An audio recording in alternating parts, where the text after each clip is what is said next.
which is excellent, and I love the fact that you guys are doing that here for those of you that are making that happen. So basically, this talk is going to provide a space for discussion regarding the front loading of the vivisection industry, how institutions of learning are actually playing a vital role in creating desensitized individuals that are able to even be conducting this level of atrocity to other sentient life. A lot of people aren't aware that everybody doing research, everybody doing vivisection, I would say, has been trained in places like this. No matter how small or big the college is, there's usually research going on in the basements and whatnot. And I was actually a part of that.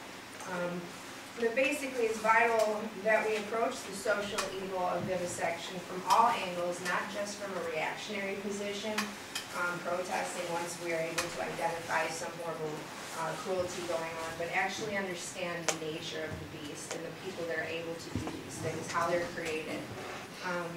And so I would just like to kind of have everybody turn their attention to the quote. You probably already read it, but this is just such a strong and poignant observation by Jane Goodall, and it really does speak to my own experience, which I'll get into now.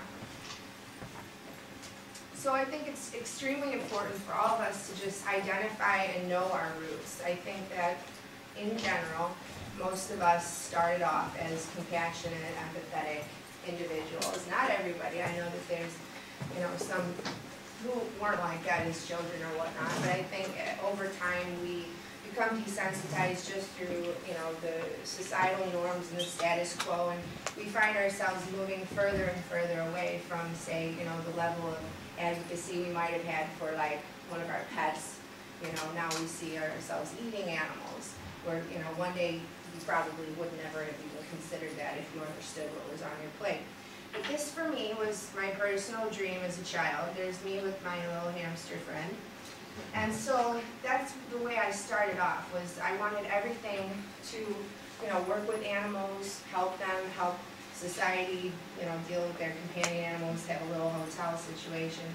But just understanding that we need to know our roots and remember where we came from. Because I think in a lot of ways it's not a coincidence that this society is set up to take away our empathy for others. So what I did basically was I started a small animal rescue in the United Kingdom. I was told by a professor that you have to go live abroad at some point, if that is available opportunity for you. So I did do that. And so I started this animal rescue.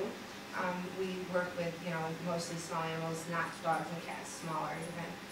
And I did get in touch with some laboratory animals at that time, but I never thought about their struggle. I never understood them to even have one.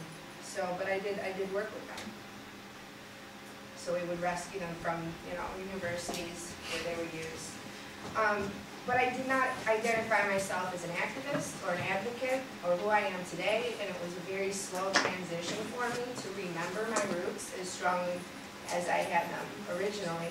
But we can even see, like, in the mission statement for the animal rescue that I did have, I was starting to use words like animal welfare issues, raising awareness, and also to never support the breeding or trading of animals for profit. So I wasn't even aware that I was becoming, like, an activist-minded person and, like, this idea of, like, profit and commodification of these animals. So what I did was I realized that I was spending a lot of money on vet's bills in the United Kingdom. So I said, well, why don't I just be the vet that I said I wanted to be when I was growing up?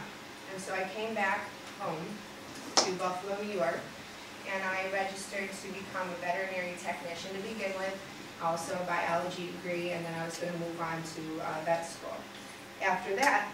And so I found this place that did veterinary technology, and so they said, yeah, come on, you love animals, well, we want to help you, help animals. So that was wonderful.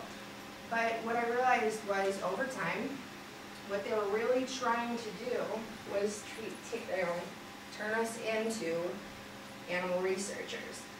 A lot of people came in and they were just focused, all they wanted to do is work in a clinic. But these teachers would go out of their way to explain to us The real money is in the research. And we need caring, loving individuals like you to be doing that work, because, you know, we don't want just any Tom, Dick, or Harry holding down those animals while somebody, you know, does their job. So basically, I was one of those people who believed that, you know, I could really make a difference in a laboratory setting. And so I found myself trying to make sure I could do those lab techniques the best out of all my peers. So things that I would have a lot of difficulty with, like holding down an animal, gavaging that animal, which is force feeding or putting any kind of substance into the stomach.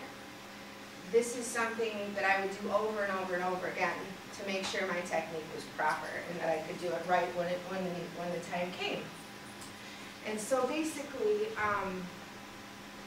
the thing is, if you didn't want to do that work, if you said, no, I really have no interest in clinical laboratory work, that wasn't really an option.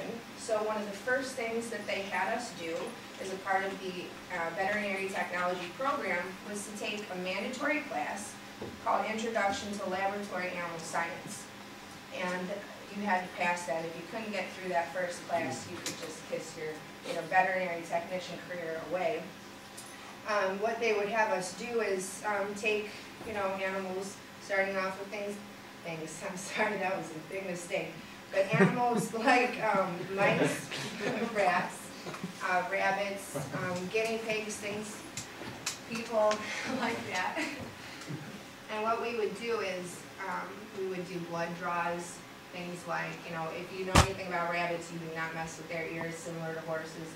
That's a horrible thing to do to them.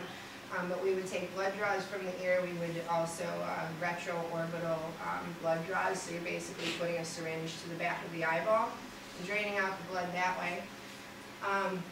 We would also, this is the gavage, except this is a plastic one that bends real nice. We use metal. That if you didn't get it in right, it would go right through the lung, kind of deal. And they'd tell you, oh, it's okay. That one died in your hands. We've got a bunch more. We've got extra backups. If that happens, totally fine.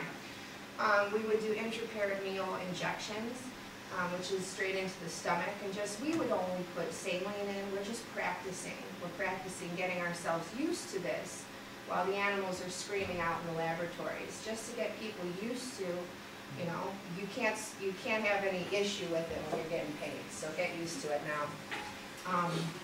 And also understanding these animals as numbers. They don't have names. You punch them accordingly to what number they are given in the laboratory. So they're absolutely commodified, completely objectified.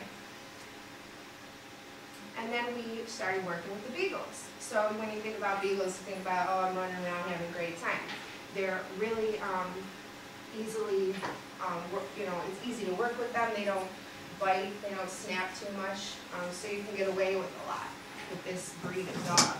But they weren't allowed to run where we had them. We actually had them in, cells, and they never got out for walks. Although you were allowed to walk them, they gave us so much coursework. Nobody had time to walk these dogs. This is the kind of kennel situation we would have to go in. And we would actually, I would see people, they would be upset that they had to go spend time with these animals because they'd be barking, they would be, reaching out for affection, and we would just be hosing down, like, just stop talking, like, stop barking, this is annoying, right? So, we would have cats in these containment things, just like they would have at the vet, except they would live there all semester long, go home for break, come back, do a whole nother semester.